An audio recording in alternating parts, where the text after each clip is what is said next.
মুফাসসিরুল কুরআন মুফতি আমির হামজা সাহেব ইতিমধ্যে আমাদের মাঝে আগমন করেছেন। আমরা তাকে তাকবীরের মাধ্যমে রিসিভ করছি। নারায়ে তাকবীর, লিল্লাহি তাকবীর। আমির হামজা সাহেবের আগমন, শুভেচ্ছা, স্বাগতম। নারায়ে তাকবীর। সম্মানিত উপস্থিতি, তাকে শালীন হয়ে বেরোতে বলা হয়েছে। কথা ঠিক কিনা জানেন? ইসলাম নারীর ব্যাপারে বলেছে নারী পর পুরুষের সাথে নিয়ে বিনিয়ে কথা বলবে না। নারী রাস্তায় জাহেরি যুগের নারীদের মতো নগ্ন অবস্থায় রাস্তায় ঘোরাফেরা করবে না। যখন চলবে يا أيها النبي قل لأزواجك وبناتك ونساء المؤمنين আল্লাহ বলেন হে রাসূল আপনি সমস্ত নারীকে শুনিয়ে দেন, আপনার স্ত্রী, আপনার কন্যা, গোটা বিশ্বের মুসলিম নারীকে শুনিয়ে দেন, তারা যখন রাস্তায় বেরোবে তারা যেন তাদের মুখটা পিঠটা ঢেকে নেয়, একটা জিহ্বা পরে। তার মানে রাস্তায় বেরোতে ইসলাম আপনাকে নিষেধ করে না। ইসলাম সব ব্যাপারে কথা বলেছে। নারীরা ব্যাংকিং ব্যবস্থায় কাজ করতে পারবে, শিক্ষা ব্যবস্থায় কাজ করতে পারবে, অর্থ বিভাগে কাজ করতে পারবে, শিল্প বিভাগে কাজ করতে পারবে, সব জায়গায় করতে পারবে স্বাধীনতা বজায় রেখে। বরং ইসলাম যদি ক্ষমতা আসে নারীরা সব থেকে নিরাপদ বেশি থাকবে। কথা বলতে না। সুতরাং সেরকম একটি সমাজ আমরা দেখতে চাই। কথা বলে আমরা দেখতে চাই কিনা? যেই দেশে মানুষ শোষিত হবে না, চুরি থাকবে না, ডাকাতি থাকবে না, সন্ত্রাস চাঁদাবাজি থাকবে না, মানুষ মানুষকে খুন করবে না, জেনা ব্যভিচার থাকবে না, গোটা দেশ সুখী শান্তি সমৃদ্ধিতে পরিণত হবে, এমন একটা বাংলাদেশ দেখতে চাই। কারা কারা তো হাত উঁচু করে দেখা।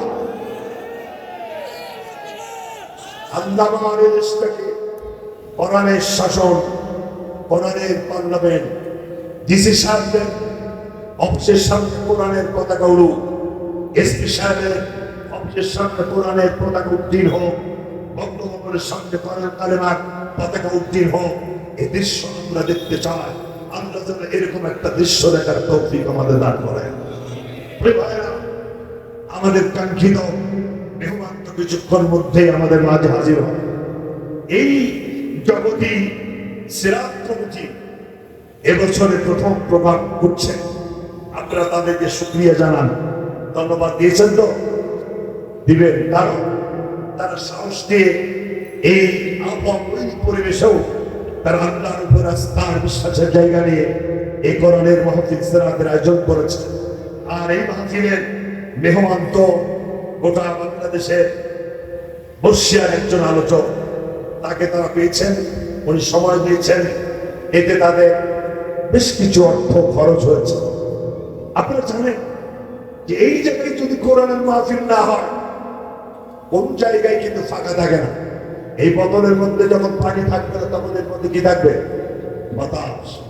বোতলটা কিন্তু কখনো ফাঁকা থাকবে না। যেই ঘরে কোরআন থাকে না সেই ঘর হয়ে যায় একটা উজাড় ঘর। সেখানে যে ঘরে মানুষ বসবাস করে না সেখানে সাপ, বিচ্ছ, আরশোলা, তেলাপোকা বসবাস করে। যে মাথায় কোরআন থাকে না ওই মাথায় শয়তান গিয়ে বসবাস করে। কথা ঠিক কিনা? সুতরাং কোরআনের মাহফিল যদি না হয় সেখানে অন্যরা দেবে গানের অনুষ্ঠান। সেজন্য ইসলামটাকে এগিয়ে নেওয়ার ক্ষেত্রে আমাদেরকে এগোতে হবে অর্থ দিয়ে। যেন কোরআনের মাহফিল প্রতিটি ঘরে ঘরে, প্রতিটি গ্রামে গ্রামে, প্রতিটি পরতে পরতে, দেশের প্রত্যেকটা অঞ্চলে যেন কোরআনের মাহফিল, সিরাত মাহফিল যেন উজ্জীবিত হয়, এগুলো যেন বলবৎ থাকে। সেজন্য এই কোরআনের মাহফিল করতে গিয়ে মাহফিল কর্তৃপক্ষ যথেষ্ট অর্থ খরচ করেছে, অনেকগুলো টাকা খরচ হয়েছে। আমরা আপনাদের কাছ থেকে সাহায্যের হাত চাচ্ছি।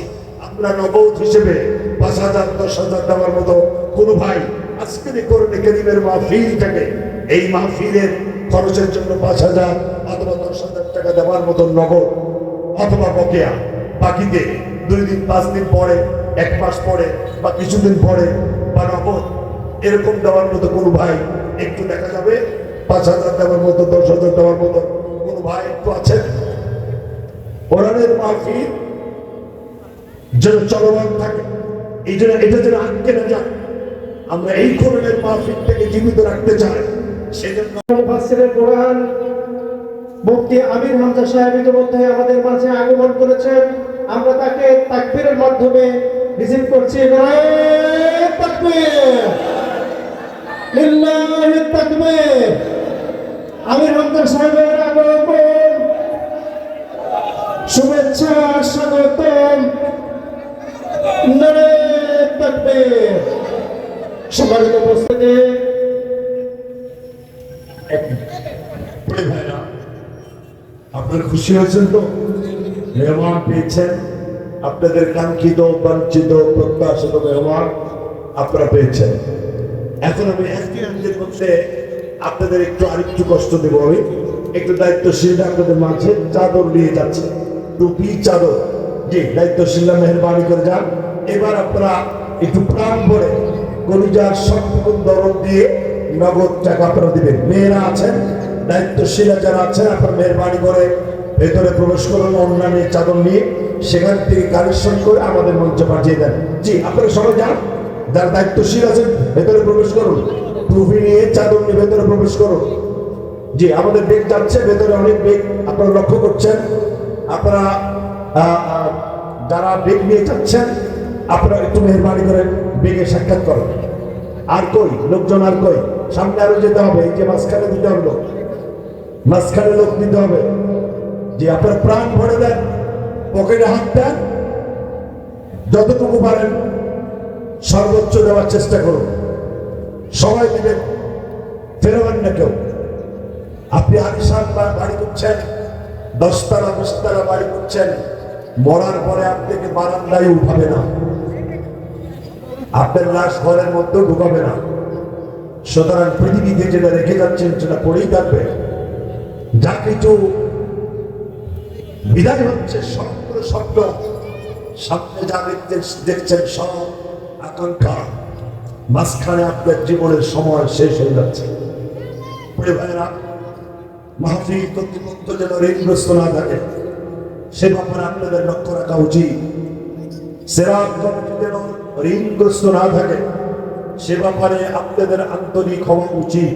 সুতরাং বাংলাদেশের পার্লামেন্ট, কোরআনের পার্লামেন্ট হোক, এই বাংলাদেশের সমাজ ব্যবস্থা কোরআন দিয়ে পরিচালিত হোক। ব্যক্তি, পরিবার, রাষ্ট্র, সমাজ পরিচালনার জন্য আমরা সামনে দুর্বার গতিতে এগিয়ে যাই। আমাদের প্রিয় ভাই আমির হামজা আমাদের মাঝে আছেন, আমরা তাকে দেখতে চাই সামনে যেন তিনি সংসদ অধিবেশনে অংশগ্রহণ করতে পারেন। এটা তো আমরা দেখতে চাই। দেখতে চান কিনা আপনারা? উনি যেন সংসদ অধিবেশনে অংশগ্রহণ করতে পারেন, আমাদের মনের কথাগুলো উনি যেন বলতে পারেন, আমাদের হক আদায়ের ব্যাপারে, অধিকার আদায়ের ব্যাপারে যেন তিনি কথা বলতে পারেন। সেই স্বপ্ন আমরা দেখছি। আল্লাহ যেন কবুল করেন, সে আশাবাদ ব্যক্ত করে সকলকে মুবারক জানিয়ে, ধন্যবাদ জানিয়ে আজকের প্রধান আলোচক এবং আজকের মাহফিলের সংগ্রামী সভাপতি মহোদয় সুস্বাস্থ্য কামনা করে সকলের জন্য দোয়া করে দোয়াছে আলোচনা শেষ করছি। আসসালামু আলাইকুম ওয়া রাহমাতুল্লাহি তাআলা ওয়া বারাকাতুহু।